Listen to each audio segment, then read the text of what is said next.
Hello there, everybody. So I got to see this epic study by Richard Réti, and I've seen it before, but I can't believe I never made a video about it. So better late than never. Here it comes. So this is fantastic study by Réti. Practically everything he does is epic, I would say, and this is no different with this one.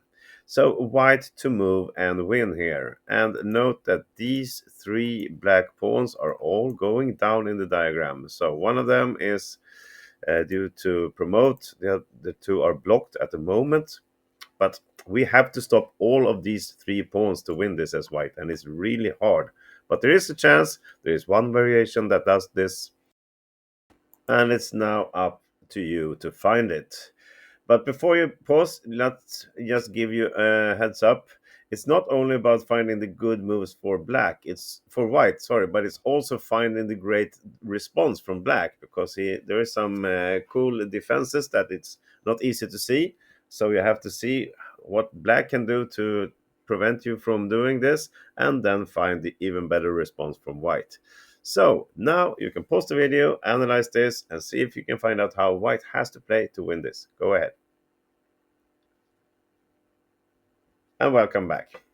Okay, so we only got two pieces, the king and the rook. Which one should we move?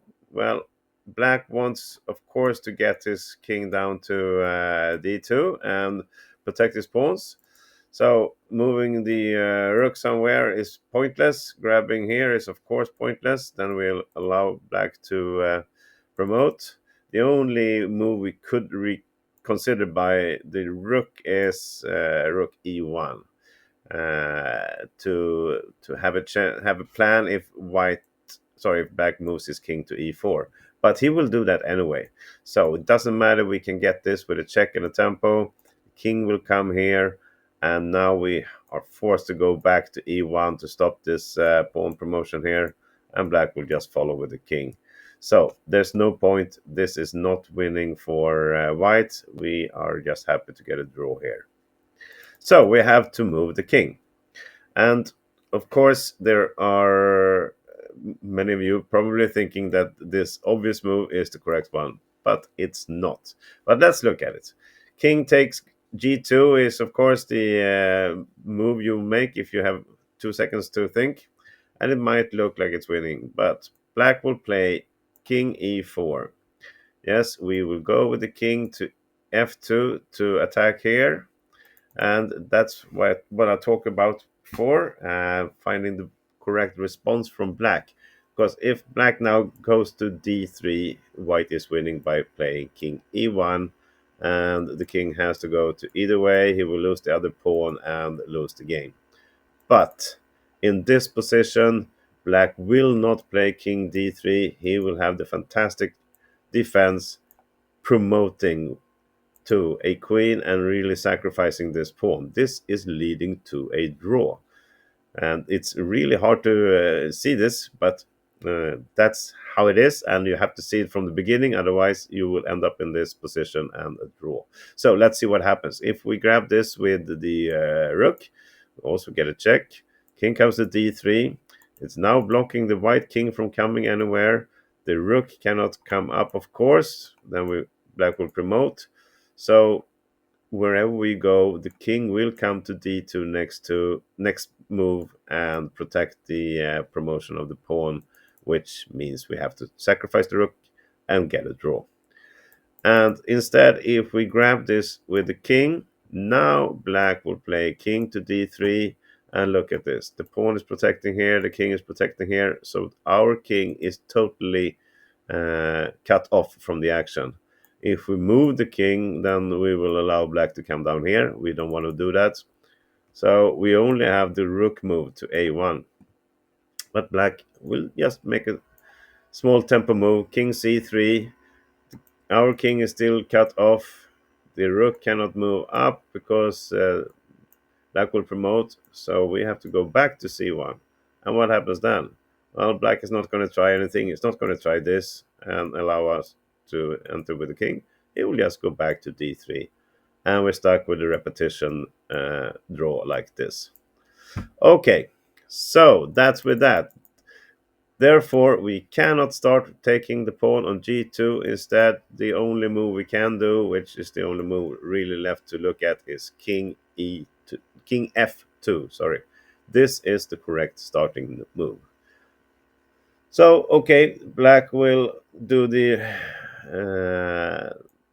the defense move of king e4. He's still got a plan to come down here, of course, so this is natural. That's all we have to look at. There's no point for him to sacrifice any pawns. And now, of course, we have a new situation, and now it's time for you to pause the video again if you haven't solved this before.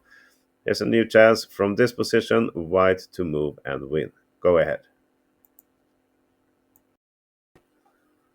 Okay, so there's actually only two moves to look at here. This might look like an interesting move, and if black attacks our rook, we simply go back and we will have full control over the pawns. But to take on c2 is a giant mistake. This is actually losing because black will not play king d3. Instead, it might seem that we have control over both pawns, but of course we don't. He will just sacrifice one pawn, promote directly. We have to take it, and then we will allow him to get another pawn promoted to a queen. And this is now black playing with the queen versus a rook, which is winning. Anyway, it's for sure not winning for white, so we don't have to look further at that. Okay, so after king f2, king e4, we simply grab this pawn. Now it's still not, we're still not done. Black will just play king d4, is aiming to come down to c3 and perhaps here, or just try to sit and hold and see what we do. We still cannot grab any pawn. The other one will promote. If we go towards this pawn with the king, well, then he will come down here and he will be allowed to d2. And this is just not winning for white either. So in this position, we have to find something new. And now it's, if you can pause if you want to, otherwise I just give you the answer here.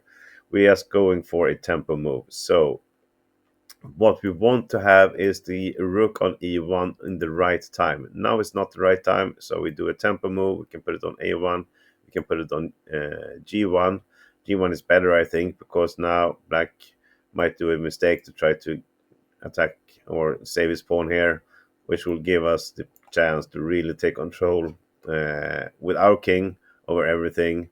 And something like this comes along, then we play king d2, and now this is winning. Black was forced to do something, and we can just grab here and something like this. The pawn is pinned, we're going to grab it the next time. So after we play the tempo move of a rook to g1, the king comes back to e4, and now if we try to move towards the pawn, black will be able to draw like this, or same if we go here, he will be able to draw like this, come down here. So that's why I said we want to have the rook on e1 on the right time, which is now. Rook e1 is a brilliant move here. Now, if the king moves towards any pawn, we will move towards the same pawn, and then we have the rook to block the king out.